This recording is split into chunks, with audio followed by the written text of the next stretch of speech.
My name is Barbara Pawnee. Arthur's my middle son. Christina's my daughter-in-law. And those two little straight dancers are my grandsons. Cora is dancing what you call the fancy shawl. And it's a very beautiful, graceful dance. It's like a butterfly, like they were saying earlier. And a butterfly is a what before it becomes a butterfly? It's a caterpillar. And as it goes, matures, it turns into a beautiful butterfly. And that's what this dance represents. As she moves about, turns and spins. And they do this all over back home. So before she dances, I'll just tell you a little bit about myself. I grew up in an alcoholic home, and later it was a broken home. And I ended up having to go to a boarding school at the age of 10. Not by choice, but because my folks had lost their house. And I was, strangely, after I left, I was glad that I was at that boarding school, because I don't know if any of y'all have seen these movies where these kids get up the morning after their parents had partied, they're up cleaning. Well, that was my life at the age of 10. So when I went to this boarding school, I was glad I was there, because I was able to become a child like I should have been. During that time, I was with my older brother. We used to have to watch my little brother change his diaper. We'd take turns missing school just to take care of him, because a lot of times we were left at home as long as a week or longer at home by ourselves. So as life went on, I had promised myself if I ever had any kids, I would never put my kids through that. But that didn't happen. I became a mother at an early age, and my oldest son, Robert, who is back home, he's seen all the stuff that a 9-year-old shouldn't have, until he was 9 years old, that shouldn't have to. I used to leave him with friends in places that I probably shouldn't have left him, but luckily nothing ever happened to him. As time went on, I did graduate from high school, and I started to go to college, and that was when I became really involved in drinking. I got into some trouble. It was the first time I went to treatment, and as time went on, I used to be able to stay sober about every 2 years. And later on down the road, I met my husband, and we met drinking. And we sobered up together. We were in and out of church, and like Josh said, I was a member of the same church, and was in and out of church, and was baptized, and I knew better, but I chose to live worldly for a while. Then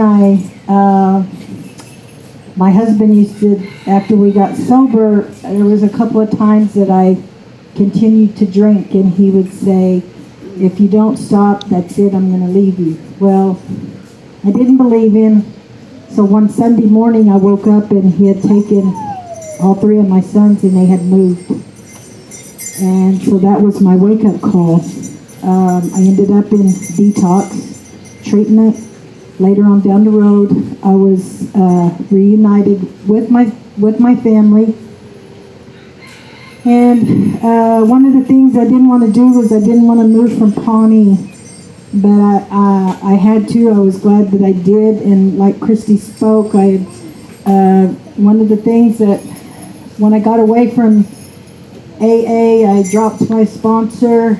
I was mad at the world. It was everybody else's fault that I kept messing up. So when I got to Lawton, there were several groups, morning groups, afternoon candlelight meetings.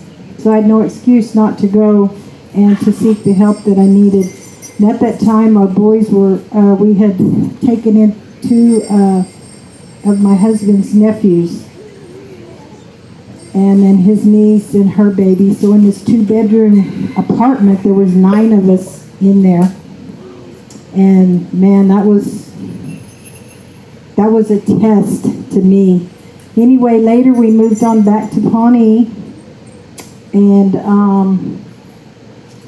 in 2004, my youngest son, at the age of 16, took his life. He committed suicide. I was mad at God for that. I said, well, if there's a God, he wouldn't let that happen. So we buried him, and within a 2-week period, the first day back on our jobs, my husband as well as me had a highway patrolman come to my work to let me know that my husband had been killed that morning. Again, I was still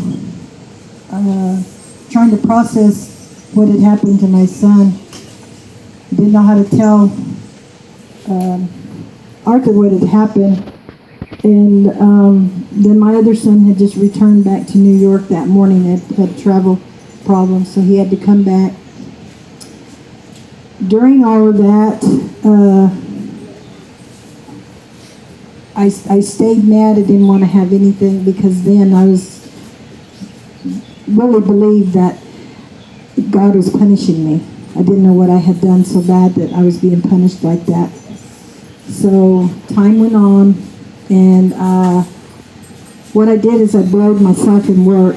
I'm an alcohol drug counselor, and my husband was also an alcohol drug counselor.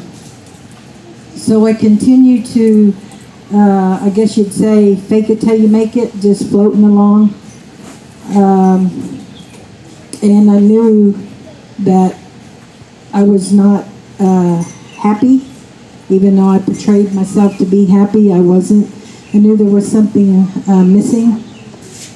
And I got invited to go to church, and then Arthur had moved back home, and he told me we needed to, he had went to church a couple of times at Junior's church, and he said, "Mom, I wish you would go back to church with me." And so I said, "Well, okay, I'll give it a try, And so, and that's been about 2.5 years ago. So I went, and I've always liked Junior's style of preaching, and Krista sing, so I enjoyed it there. And then I decided one Sunday to rededicate my life, so I did. And then I withdrew my membership from the Pawnee church and asked them to take me at their church. And so that's how that's just a short part of my life, but that's what brought me here. I was invited last year, but things didn't work out, and I know now that when things like that happen, it's for a reason. Don't force it, it'll happen. So I was very lucky that I was able to make this trip. I'm glad that I got to come with my family, my church family, too here. I have enjoyed myself and have learned a lot from the different people here, and you guys have treated us real well. And I've also got to spend some time with my cousin Josh. We both come from the Leading Fox family. So anyway, we'll give you Cora.